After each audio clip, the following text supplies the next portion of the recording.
tried my best to give you this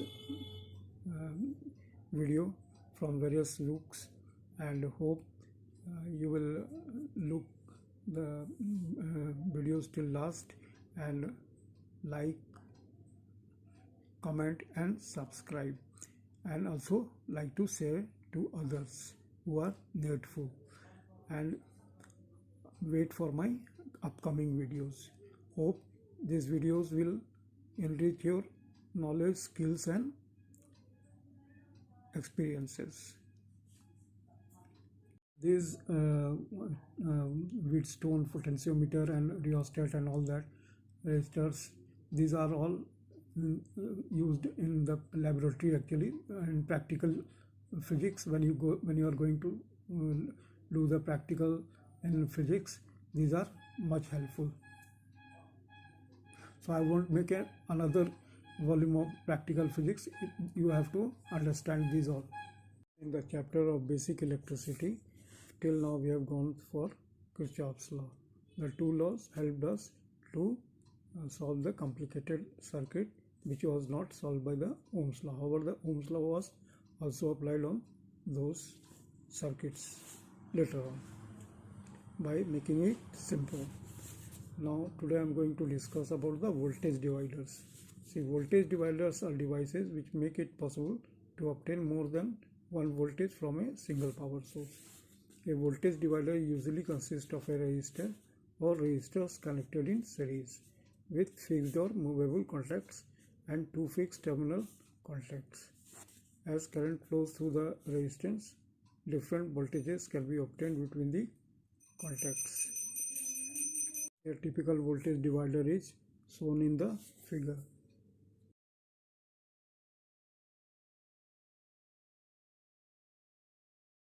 Load is any device which draws current. A heavy load means a heavy current drain. In addition to the current drawn by the various loads, there is a certain amount drawn by the voltage divider itself. This is known as bleeder current. To understand how a voltage divider works, examine the illustrations carefully and observe the following.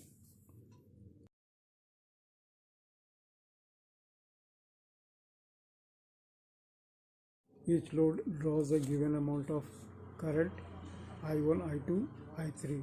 In addition to the load current, some bleeder current IB shows the current IT is drawn from the power source and is equal to the sum of all currents.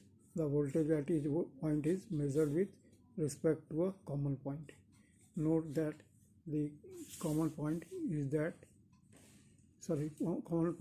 point at which the total current IT divides into separate currents I1, I2, I3.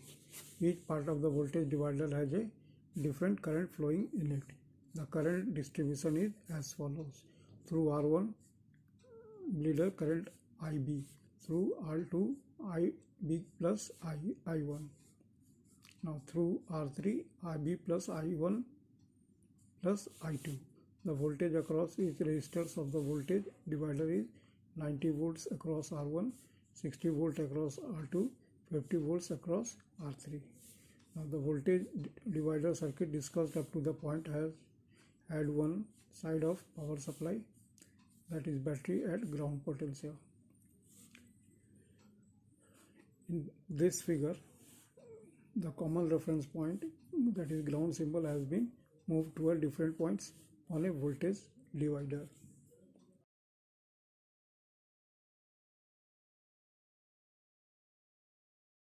The voltage drop across R1 is 20 volts. However, since tap A is connected to a point in the circuit that is at the same potential as the negative side of the battery, the voltage tap A and the reference point is a negative, that is minus 20 volts. Since resistors R2 and R3 are connected to the positive side of the battery, the voltages between the reference point and tap B or C are positive. A simple method of determining negative and positive voltage is provided by the following rules. Number 1, If current enters a resistance flowing away from the reference point, the voltage drop across that resistance is positive in respect to the reference point. Number 2, if current flows out of resistance towards the reference point, the voltage drop across the resistance is negative in respect to the reference point. It is the location of the reference point that determines whether a voltage is negative or positive. Tracing the current flow provides a mean for determining the voltage polarity. Now the figure shows the same circuit with the polarities of the voltage drops and the direction of current flow indicated.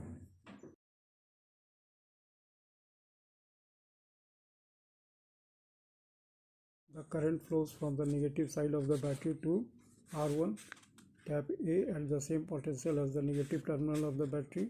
Since the slight voltage drop caused by the resistance of the conductor is disregarded, over 20 volts of the source voltage are required to force the current through R1, and this 20 volt drop has the polarity indicated. Stated another way, there are only 80 volts of electrical pressure. Left is the circuit on the ground side of R1.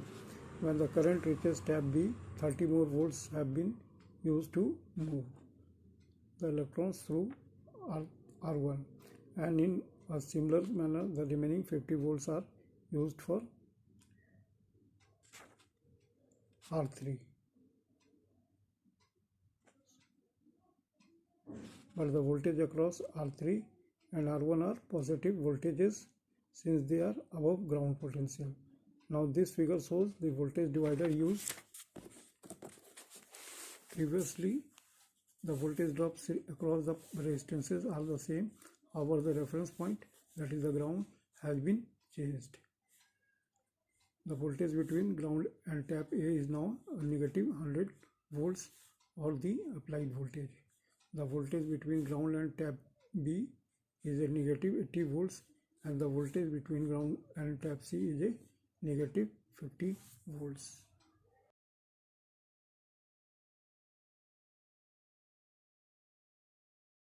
The next is rheostat and potentiometer. The potentiometer is also used to measure the electrical.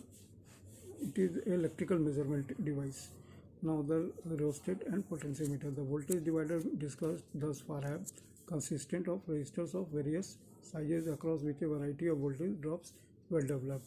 Rheostat and potentiometers are variable resistors which are sometimes used in connection with voltage dividers. A rheostat is a variable resistor used to vary the amount of current flowing in a circuit. The rheostat is represented schematically as a two-terminal resistance with a sliding arm contact.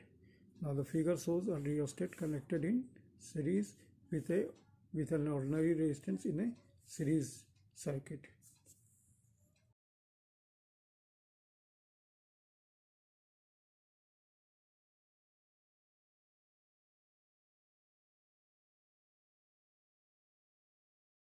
As the slider arm moves from point A to B, the amount of rheostat resistance AB is increased. Since the rheostat resistance and the fixed resistance are in series, the total resistance in the circuit also increases and the current in the circuit decreases. On the other hand, if the slider arm is moved towards point A, the total resistance decreases and the current in the circuit increases.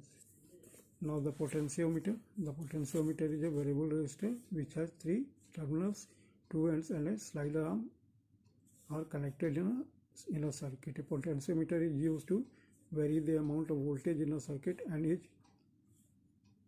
one of the most common controls used in electrical and electronic equipment. Some examples are the volume control in radio receivers and the brightness control in television receivers. In A of the figure, a potentiometer is used to obtain a variable voltage from a fixed voltage source to apply to an electrical load. The voltage applied to the load is the voltage between points B and C. When the slide arm is moved to point B and C, when the slider arm is moved to point A, The entire voltage is applied to electrical device, that is load. When the arm is moved to point C, the voltage applied to the load is 0. The potentiometer makes possible the application of any voltage between 0 and full voltage to the load. The current flow through the circuit of figure which shows leaves the negative terminal of the battery and divides one part flowing through the lower portion of the potentiometer, that is point C to B, and the other part through the load. Both parts combine at point B and flow through the upper portion of the potentiometer, that is point B to A, back to the positive terminal of the battery. In B of figure of potentiometer and its schematic symbol are shown. In choosing a potentiometer resistance, consideration should be given to the amount of current drawn by the load as well as the current flow through the potentiometer at the settings of the slider arm. The energy of the current through the potentiometer is dissipated in the form of heat. It is important to keep this wasted current as small as possible by making the resistance of the potentiometer as large as practicable.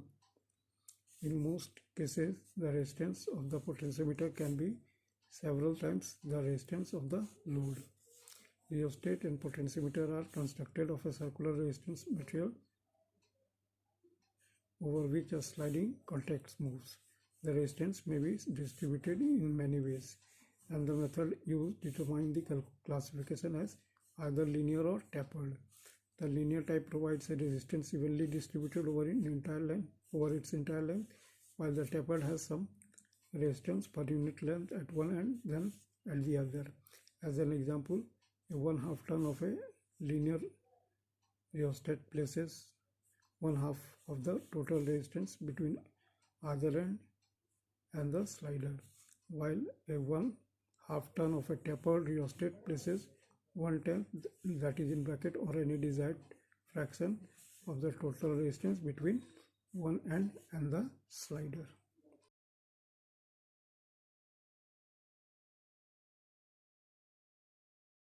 More about potentiometer. We know that a potentiometer is used to compare EMF of two cells or to measure internal resistance of a cell. Now the principle behind the potentiometer is, the principle of potentiometer states that when a constant current is passed through a wire of uniform area of cross section, the potential drop across any portion of the wire is directly proportional to the length of that portion. Now what is the construction? A potentiometer consists of a number of segments of wire of uniform area of cross section stretched over a wooden board between two thick copper strips. Each segment of wire is 100 cm long. The wire is usually of constantan or manganese. A meter rod is fixed parallel to its length. The figure is this.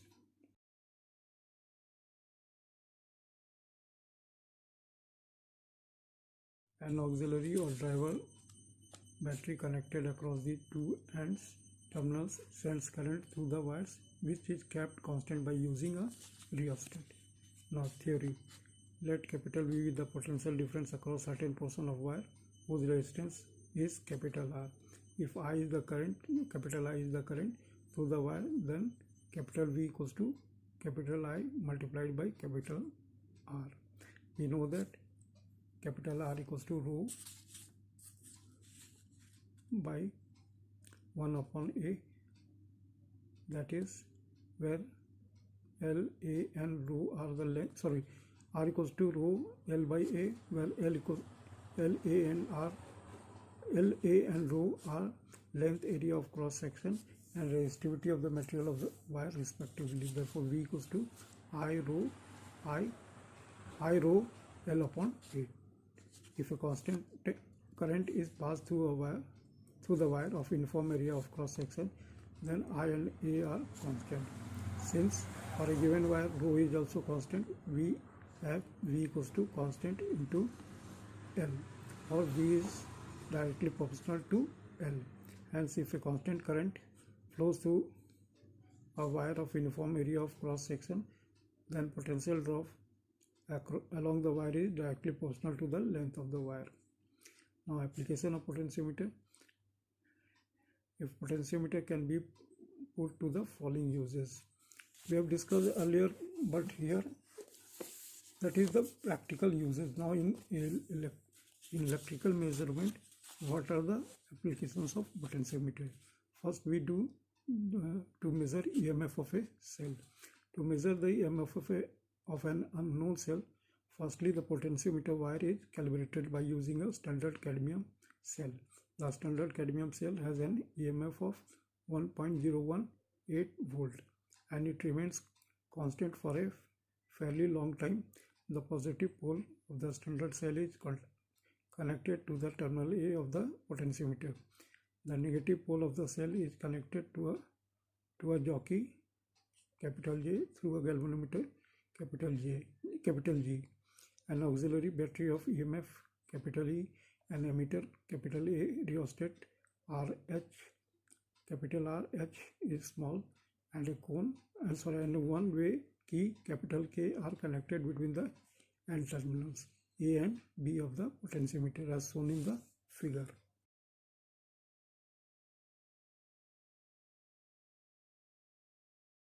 The jockey is put at 203.6 cm mark and current is adjusted by using the rheostat so that the galvanometer show no deflection. It implies that the potential difference across 203.6 cm length of the wire is 1.018 volt, that is equal to the EMF of the standard cell. Hence potential gradient along the potentiometer wire dV by dl equals to 1.018 volt divided by 203.6 centimeters, that is equals to 5 into 10 to the power minus 3 volt per centimeter.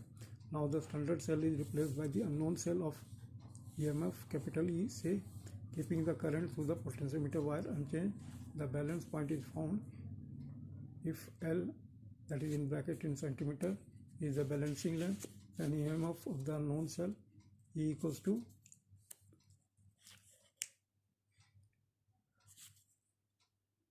L into dV upon dl, that is equals to L into 5 into 10 to the power minus 3 volt. Now number 2 we do where it is uses to compare EMF of two cells. Two cells whose EMF are E1 and E2 can be compared by making use of the circuit as shown in figure.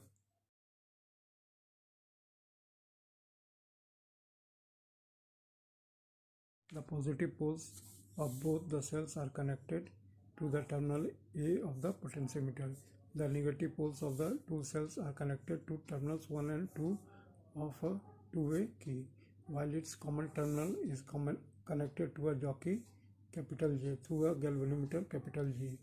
An auxiliary or driver battery of EMF capital E, an emitter capital A, rheostat RH capital R small h, and a one-way key capital K are connected between the end terminals A and B of the potentiometer.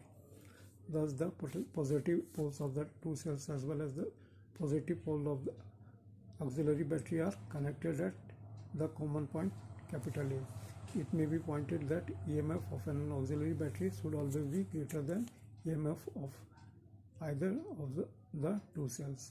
To compare EMF of two cells, a constant current is passed through the potentiometer wire between the points A and B. The current is kept constant by using the rheostat. When the plug is put in the gap between the terminals 1 and 3 of the two-way key, the cells of the EMF E1 capital E1 will come in the circuit. Suppose that balancing length, that is in bracket length of the wire between point capital A and capital J is I1.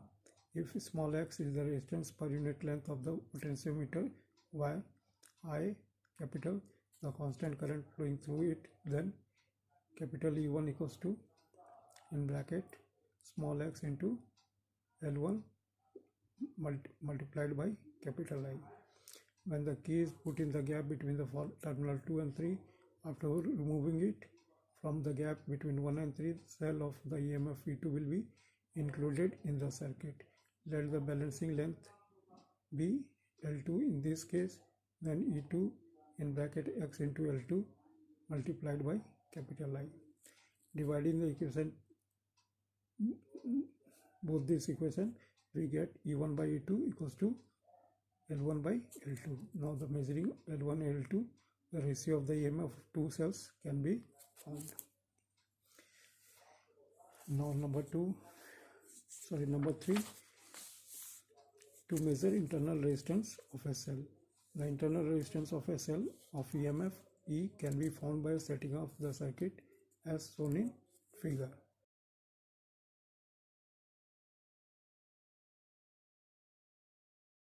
Let E dash be the EMF of the auxiliary battery. A constant current I is maintained through the potentiometer wire with the help of the rheostat. Plug in the key K2 is kept out and the jockey is moved over the potentiometer wire so as to balance the EMF E, capital E of the cell, whose internal resistance small r is to be found. Let L1 be the balancing length of the potentiometer wire between point A and jockey capital J. If small x is resistance per unit length of the wire, then capital E equals to in bracket XL1 multiplied by I. With the help of resistance box capital S, introduce resistance say capital S and then put the plug in key K2. Now find the balance point for the terminal potential difference capital V between the two poles of the cell. If L2 is the balancing length, then V equals to in bracket X into L2 multiplied by I. So here now we will divide this equation, that is E and V, that we get E upon V equals to L1 upon L2. The internal resistance of the cell is given by, we know, R, small r equals to E by V minus 1 in bracket multiplied by S. Now using this equation we have small r equals to L1 upon L2 minus 1 in bracket multiplied by S, or L1 minus L2 by L2 into S. Knowing the values of L1, L2 and S, the internal resistance of small r of the cell can be found. Note, apart from this uses, a potentiometer can be used to compare unknown resistances and to calibrate a voltmeter or an ammeter. In electrical measurement, we have to go for the Wheatstone bridge also. It is one of the accurate arrangements for measuring as unknown resistance galvanometer capital G. For measuring an unknown resistance, four resistance P, Q, R and X, all are in capital, are connected to form a coordinator, a galvanometer capital G and a tapping key capital K1 called galvanometer key are connected between points B and D, while a battery of EMF capital E and a one-way key K2 called battery key are connected between points A and C. See the figure.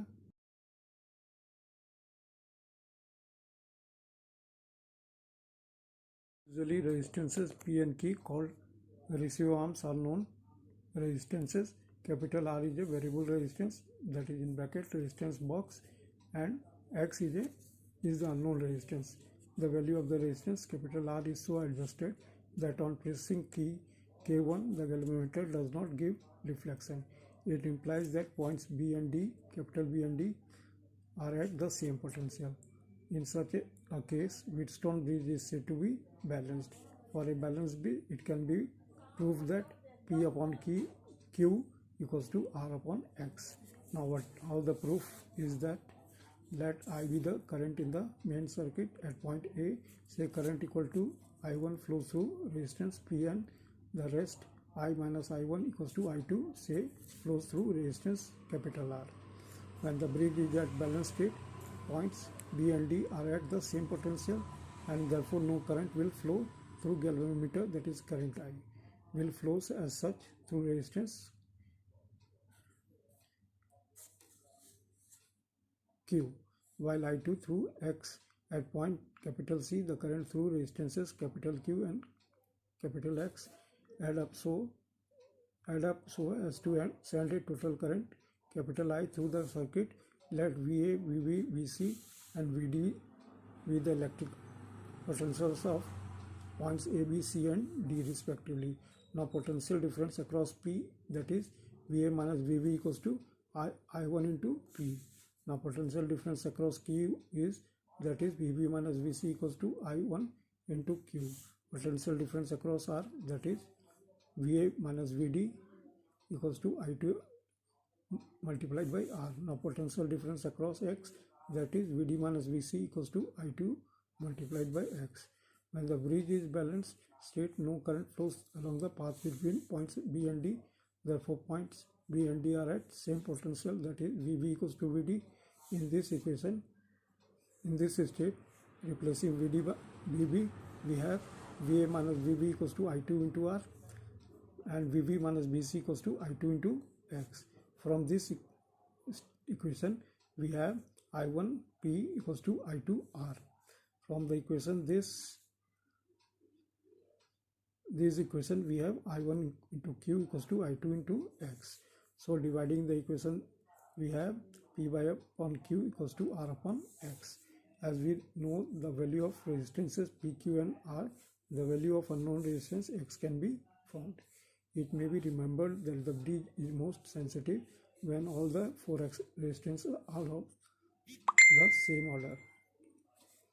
Merits of Wheatstone bridge.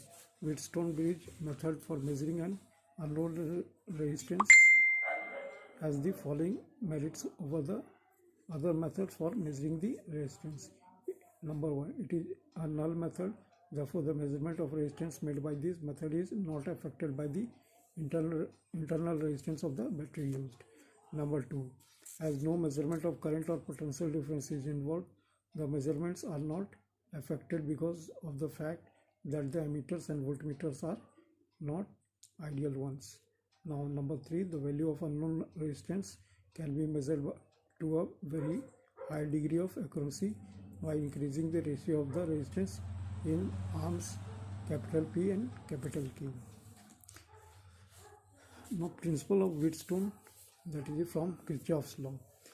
4 resistance P, Q, R and X, all are in capital, are connected across the 4 arms of Wheatstone bridge as shown in figure.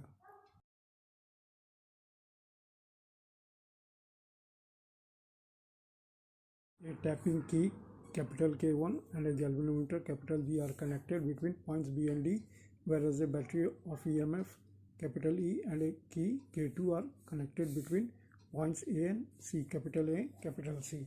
The value of resistance capital R is adjusted so that on putting plug in key K2 capital K and pressing the tapping key capital K1, the galvanometer shows no deflection. Then the bridge is said to be balanced. As said earlier, or for a balanced Wheatstone bridge, that is P upon Q equals to R upon X. To obtain the condition of balanced bridge using Kirchhoff's law, when the plug is inserted in the key K2, the current I enters the network at point capital A and a part I1 bracket C flows through resistance P and a part I2 through a resistance capital R. On pressing key capital K1, suppose that current capital I3 flows through galvanometer G capital G. If we suppose that point capital B is at higher potential than capital D, according to Kirchhoff's first law, I1 minus I3 will flow through resistance Q at point D. Current I3 flowing through galvanometer capital G combines with current I2 flowing through resistance capital R, so that the current I2 plus I3 passes through resistance capital X. Therefore, at point C, a net current I1 minus I3 plus I2 plus I3, that is I1 plus I2, that is I, flows from point C to the negative pole of the battery. Let us consider that current flowing in the clockwise direction is positive. Applying Kirchhoff's second law of the closed part ABDA of the circuit, I1P plus I3G minus I2R equals to 0. That is loop law. Now the second law, loop law. Now for closed part BCDB of the circuit, I1 minus I3 in bracket multiplied by Q minus I2 plus I3 in bracket multiplied by X minus I3 multiplied by capital G is equal to 0. The resistance capital R is adjusted in such a way that points capital B and capital D are at the same potential, so that current I3 passing through the galvanometer is 0. It is indicated by 0 deflection in the galvanometer. The bridge is then said to be balanced, as there is no deflection in galvanometer. On pressing key K1, capital K1, I3 equals to 0. In the equation setting I3 equals to 0, we have I1P minus I2R equals to 0, or I1P equals to I2R. Also setting I3 equals to 0, in the equation we get I1Q minus I2Q, minus I1Q minus I2X equals to 0, or I1Q equals to I2X. So now dividing the equation, we have P by Q equals to R upon X. I have not given the equation number, but when I am saying this, you must make it that this is an equation, this is an equation. Now it proves the condition for balanced Wheatstone bridge. Now slide wire bridge. A slide wire bridge is also known as meter bridge. The principle behind it is it is constructed on the principle of balanced Wheatstone bridge. That is, when a Wheatstone bridge is balanced, P by Q equals to R upon X dash, where the letters have their usual meanings. Now construction, it consists of a wooden board over which constant 10 wire AC of 1 meter in length is stretched between two copper strips. A meter scale is also fitted on the wooden board parallel to the length of the wire. Another central copper strip is fitted on the wooden board to provide two gaps across which a resistance box capital R and the unknown resistance capital X are connected. One terminal of the sensitive galvanometer capital G is connected to the terminal capital D provided on the central copper strip. The circuit is now exactly the same as that of the Wheatstone bridge.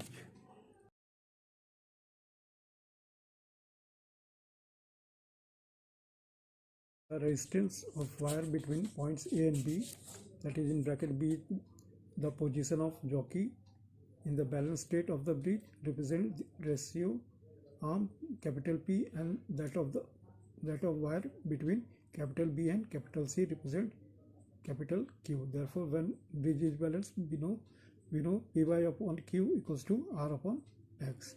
Now application of meter bridge. A meter bridge can be used to measure an unknown resistance, to compare the values of two unknown resistances, or to measure the temperature of a hot bath. Number 1, to measure an unknown resistance. Now to find the value of unknown resistance capital X, the circuit as shown in the figure is arranged. The bridge can be balanced by moving the jockey over the wire. The bridge is said to be balanced when the jockey is at point capital B on the wire, such that the galvanometer does not give any deflection. For this resistance in the left gap is introduced with the help of resistance box capital R, and its value is adjusted so as to obtain the balance point. In practice, the value of capital R is so adjusted that the balance point lies between 35 cm and 65 cm marks. Suppose that when bridge has been balanced, AB equals to small l, then BC equals to 100 minus small l. The resistance of the wire between points A and B is taken as capital P, and that of the portion between points capital B and C is taken as capital Q. If the wire of the meter bridge is of uniform area of cross section, then P is directly proportional to L and Q is directly proportional to 100 minus L.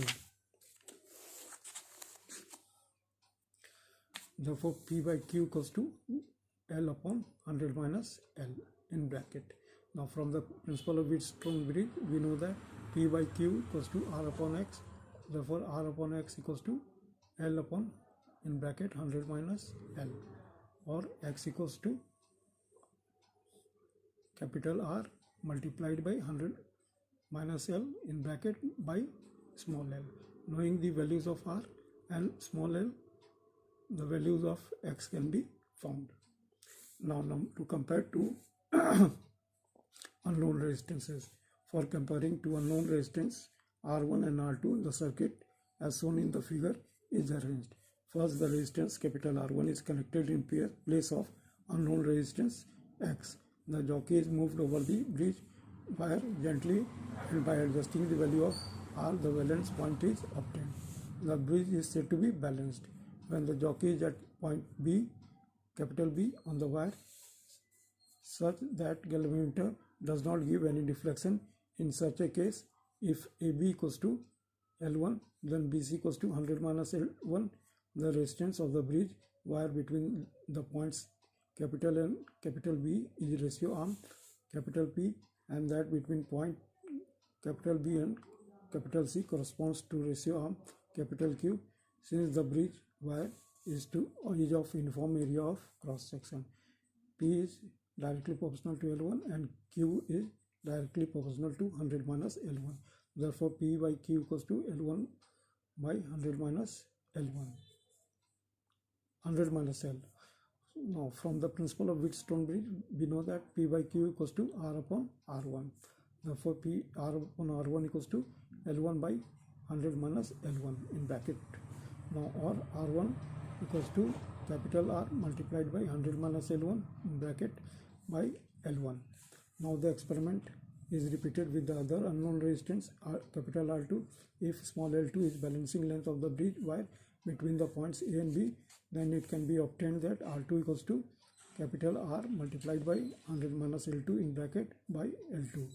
Now dividing these two equations, we have R1 by R2 equal to R into 100 minus L1 by L1 into L2 by R multiplied by 100 minus L2, or R1 by R2 equals to L2 by L1 into 100 minus L1 in bracket by 100 minus L2.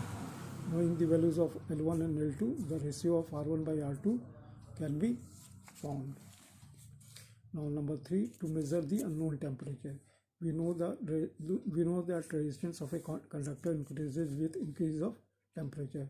The resistance of a conductor at temperature theta is given by R equals to R0 in bracket 1 plus alpha theta, where R0 is the resistance of the conductor at 0 degree centigrade and alpha is temperature coefficient of resistance of the conductor. From this equation, we have R minus R0 equals to R0 alpha theta.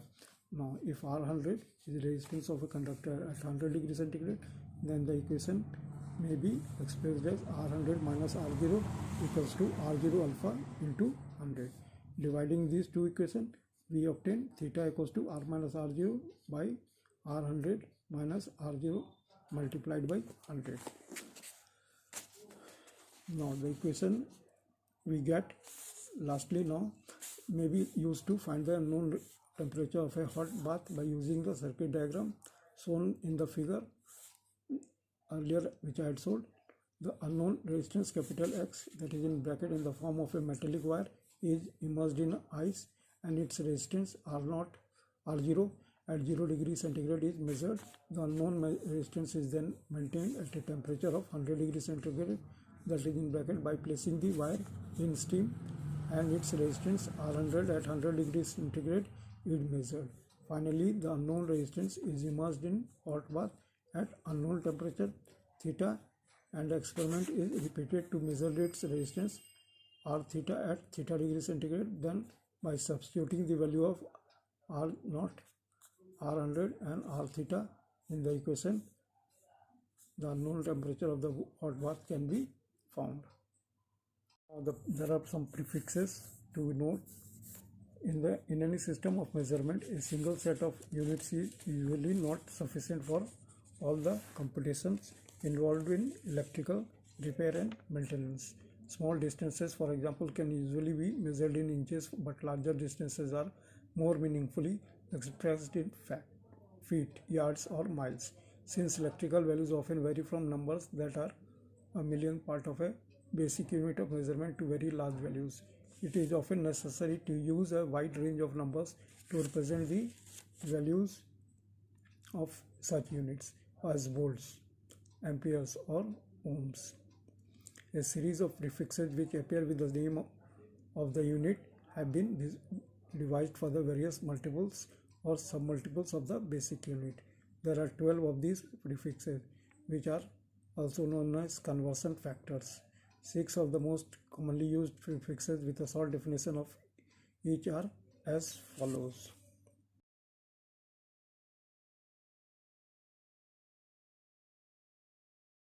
The most extensively used conversion factors, kilo, can be used to explain the use of prefixes with basic units of measurement. Kilo means 1000 and when used with volts is expressed as kilowatt, meaning 1000 volts. The symbol of kilo is the letter capital K, thus 1000 volts in 1 kilovolt or 1 kV.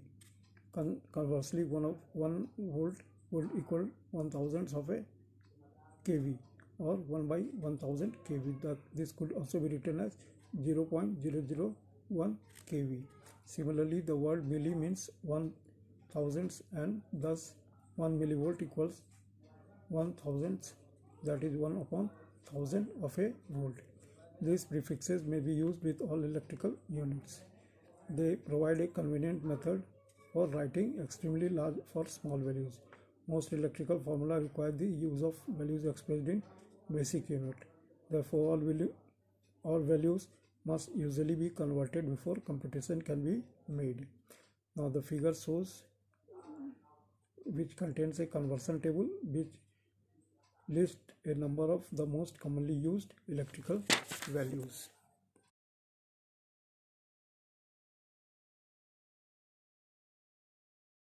The another figure contains a complete list of the multiples used to express electrical quantities together with the prefixes and symbol used to represent each number.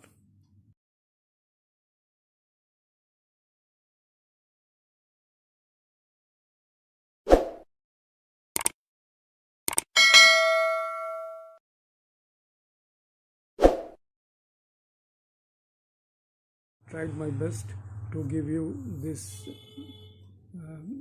video from various looks and hope you will look the videos till last and like, comment and subscribe, and also like to share to others who are needful, and wait for my upcoming videos. Hope these videos will enrich your knowledge, skills and experiences. Thanks for watching.